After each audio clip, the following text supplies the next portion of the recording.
कमी तो अभी भी है। आप देख लीजिए गांव देहात के सरकारी अस्पतालों में, जिला अस्पतालों में डॉक्टरों की कमी है। हाँ, तो मैंने बताया ना, वो नियुक्तियों की प्रक्रिया चल रही है, तो लोगों ने मेडिकल कॉलेज ही नहीं खोले, तो डॉक्टर ही नहीं बने। एयर एम्बुलेंस भी सीधे पीएमसीएच में उतरेगा, ऐसी कोई व्यवस्था है क्या हेलीकॉप्टर की? हाँ, उसका तो उद्घाटन भी हमने करा दिया है। प्रचंड बहुमत आया है, उसको लेकर सवाल विपक्ष उठा रहा है कि आप लोगों ने 10,000 रुपया पेंशन बढ़ा के 10,000 रुपया महिलाओं को दे के पूरा वोट खरीद लिया।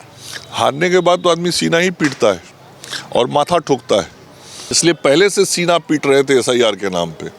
आप सब लोग को मालूम है, 2 युवराज हैं, दोनों युवराज एक गाड़ी पे आगे पीछे खड़ा होकर पूरा बिहार घूमे। तो एक भी पब्लिक नहीं मिली बिहार में जिसने कहा हो कि मैं मतदाता हूं और मेरा नाम मतदाता सूची में नहीं है। ये ऐसे ही बड़ी बड़ी बातें करते थे, सरकार बना लेते थे, हम लोग का NDA का नीतीश कुमार जी का सरकार उखाड़ के फेंक देते थे, समुद्र में फेंक देते थे। 1990 से 2005 तक जिस प्रकार की शासन व्यवस्था उन लोगों ने बिहार में बनाई थी, उस शासन व्यवस्था को बिहार की जनता कभी भूल पाएगी क्या? पनोरमा ग्रुप, जो सोचता है वो करता है, आपके अपने सपनों का आशियाना। नमस्कार, आप देख रहे हैं सिटी पोस्ट लाइव। मैं हूं श्रीकांत प्रत्युष और मेरे साथ हैं बिहार सरकार के स्वास्थ्य मंत्री, कानून मंत्री मंगल पांडे जी। अब तो बहुत प्रचंड बहुमत के साथ आपकी सरकार बनी है, आप हेल्थ विभाग को किस लेवल पर ले जाना चाहते हैं? देखिए, 2005 में जब नीतीश कुमार जी के नेतृत्व में बिहार में सरकार बनी NDA की, उस वक्त स्वास्थ्य व्यवस्था, स्वास्थ्य शिक्षा यहाँ बिल्कुल समाप्ति की ओर था और नीतीश कुमार जी के नेतृत्व में बिहार में स्वास्थ्य सेवा और स्वास्थ्य शिक्षा ने एक नई शुरुआत की। और जब से 2017 से मैं मंत्री बना, उसके बाद मैंने उसको और मुख्यमंत्री जी के देखरेख में, उनके मार्गदर्शन में उसको और गति दिया। और आज जो स्वास्थ्य व्यवस्थाएं हैं उनको हम पंचायतों तक पहुंचाने में सफल हुए हैं। आधारभूत संरचनाओं का विस्तार बहुत बड़े पैमाने पर हुआ है, बेडों की संख्या बहुत बढ़ी है और जो नियुक्तियां हैं वो नियुक्तियां भी बहुत हुई हैं। और अभी नियुक्तियां करीब 32,000 प्रक्रियाधीन है, जो अगले 3-4 महीने में पूरी हो जाएगी। तो स्वास्थ्य सेवा और स्वास्थ्य शिक्षा भी, जब नीतीश जी की सरकार बनी थी बिहार में, उस समय बिहार में कुल 8 मेडिकल कॉलेज होते थे, सरकारी गैर सरकारी। आज पूरे राज्य में सरकारी और गैर सरकारी मिलके 23 मेडिकल कॉलेज हो गए हैं और अगले 3 वर्षों में राज्य में मेडिकल कॉलेजों की संख्या बढ़ के 36 हो जाएगी। तो ये जो मेडिकल कॉलेज बढ़ रहे हैं तो नेचुरली नंबर ऑफ डॉक्टर्स ज़्यादा बन रहे हैं। आज हमारे राज्य में पिछले 20 साल की तुलना से देखें तो MBBS की सीटें और PG की सीटें लगभग तिगुनी हुई हैं। और जब डॉक्टर अधिक होंगे तो सेवाएं बेहतर होंगी।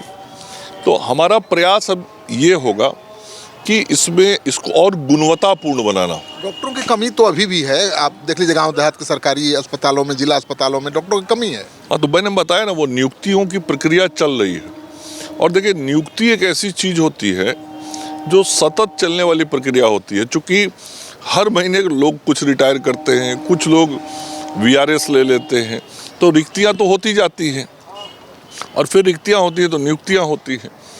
और कुल मिला के, चूँकि इस देश में विजन ही नहीं था पहले कांग्रेस की सरकारों को, तो लोगों ने मेडिकल कॉलेज ही नहीं खोले, तो डॉक्टर ही नहीं बने। अब जब मोदी जी का सरकार आया 2014 में, तो देश में मेडिकल कॉलेजेस की संख्या बढ़ के दुगुनी से अधिक हो गई। आज एक साल में 1,10,000 से अधिक MBBS डॉक्टर्स बन रहे हैं। लगभग 90,000 से अधिक सीटें PG की हो गई हैं, तो स्पेशलिस्ट डॉक्टर्स बन रहे हैं। तो पहले पढ़ाने की ही व्यवस्था नहीं थी, तो डॉक्टर कहाँ से बनते हैं? PMCH कब तक तैयार हो जाएगा जो अभी बन रहा है? फर्स्ट फेज तो तैयार हो गया। फर्स्ट फेज का लोकार्पण भी मैंने आदरणीय मुख्यमंत्री नीतीश कुमार जी के द्वारा चुनाव के पहले करा दिया था। 3 फेज में PMCH बनना है, तो सेकंड फेज और थर्ड फेज। सेकंड फेज 27 के लास्ट तक जाके बनेगा और उसी प्रकार जो थर्ड फेज होगा वो 28 के अंत तक या 29 के मार्च तक वो तैयार हो पाएगा। एयर एम्बुलेंस भी सीधे पीएमसीएच में उतरेगा, ऐसी कोई व्यवस्था है क्या हेलीकॉप्टर की? हाँ, उसका तो उद्घाटन भी हमने करा दिया है। हेलीपैड है छत पे बना हुआ, और यदि बहुत इमरजेंसी केस है जिसको हम एयरलिफ्ट करके ले जाना चाहते हैं तो उसको हेलीकॉप्टर से सीधा पीएमसीएच के छत पे उतारेंगे। वहीं पे जस्ट नीचे लिफ्ट है, लिफ्ट के साथ वो पेशेंट चला जाएगा इलाज कराने। अभी जो प्रचंड बहुमत आया है उसको लेकर सवाल विपक्ष उठा रहा है कि आप लोगों ने 10,000 रुपया पेंशन बढ़ा के 10,000 रुपया महिलाओं को दे के पूरा वोट खरीद लिया। हारने के बाद तो आदमी सीना ही पीटता है और माथा ठोकता है।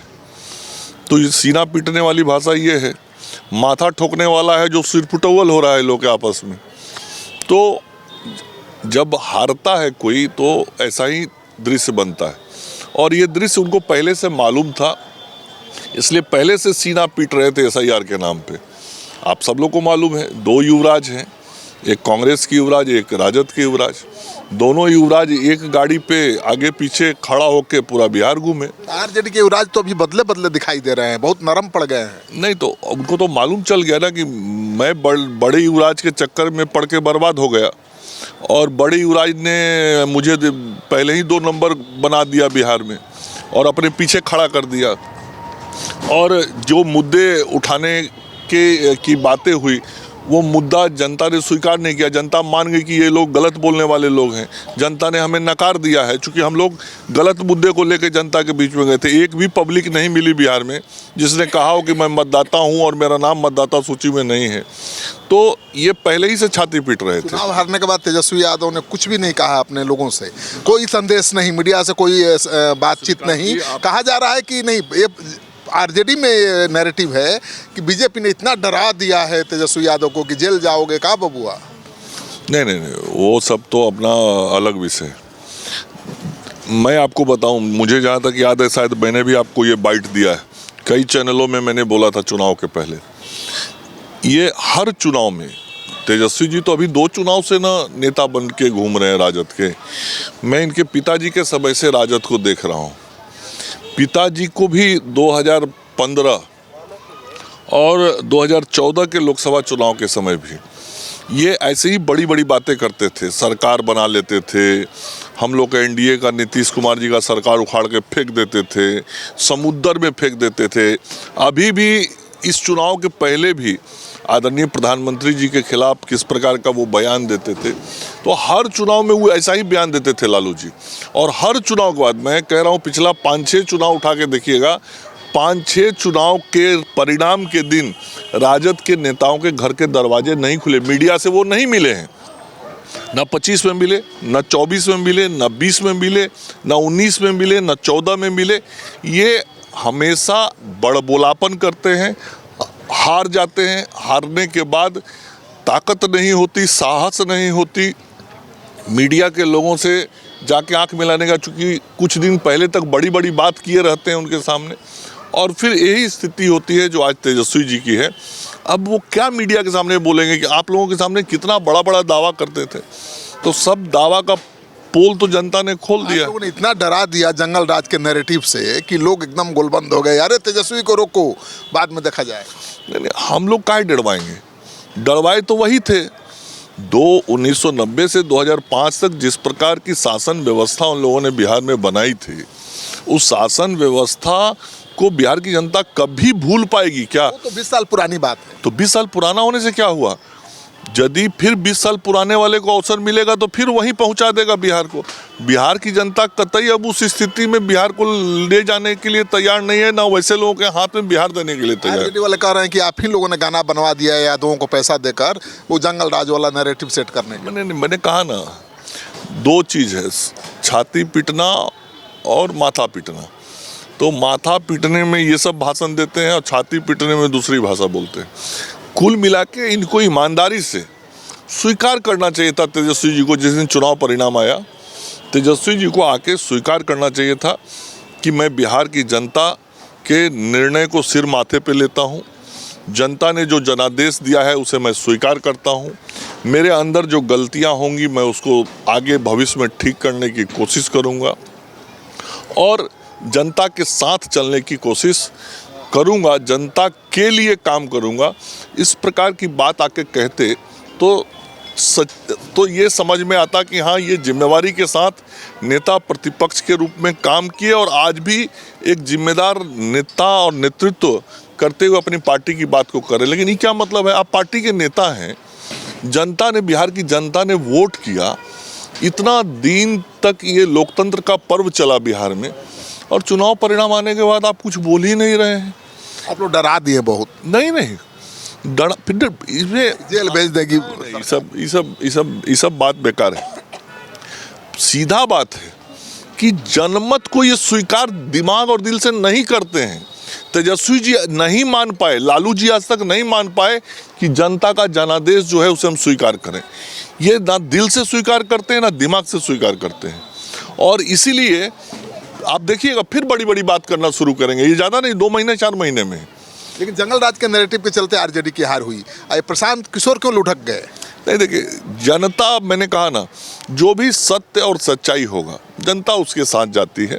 जनता को जो सही लगा जनता ने उसके लिए वोट किया। आपने सोचा था कि प्रशांत किशोर का इतना बुरा हाल होगा? देखिए, लोकतंत्र में तो परिणाम आने के बाद पता लगता है। तो जब परिणाम आया तो सबको पता लगा कि किसको जनता ने कितना मत दिया है। इतना माहौल बनाया था, बाप हुआ। मैंने कहा ना, परिणाम आने के बाद ये पता लगता है कि किसको कितना मत मिला। तो नीतीश कुमार अभी सब पर भारी पड़ रहे हैं, प्रशांत हो चाहे तेजस्वी, सब पर भारी। नहीं, नीतीश कुमार जी नरेंद्र मोदी जी के मार्गदर्शन में जिस प्रकार से बिहार की सरकार चला रहे हैं, बिहार की सरकार को चलाया है, बिहार की जनता के विकास के लिए काम किया है, उसके कारण आज बिहार की जनता फिर से इस डबल इंजन सरकार को वापस लाई है, और वह चाहती है कि डबल इंजन की सरकार चलती रहे, नीतीश कुमार जी के नेतृत्व में और नरेंद्र मोदी जी के मार्गदर्शन में बिहार बढ़ता रहे। चलिए, तो आप सुन रहे थे मंगल पांडे जी को, जो कह रहे हैं कि नीतीश कुमार और मोदी की जो करिश्मा है वही चुनाव में काम आया है, और बिहार की जनता हो या देश की जनता मोदी को पसंद करती है, और बिहार में नीतीश कुमार ने जो काम काज किया है उसी का इनाम बिहार में मिला है। आप क्या सोचते हैं? कमेंट बॉक्स में जाइए, अपना कमेंट जरूर लिखिए, और इस वीडियो को खूब शेयर करिए ताकि लोगों को पता चले कि चुनाव के बाद विपक्ष क्या आरोप लगा रहा है और सत्ताधारी दल के नेता मंत्री क्या जवाब दे रहे हैं।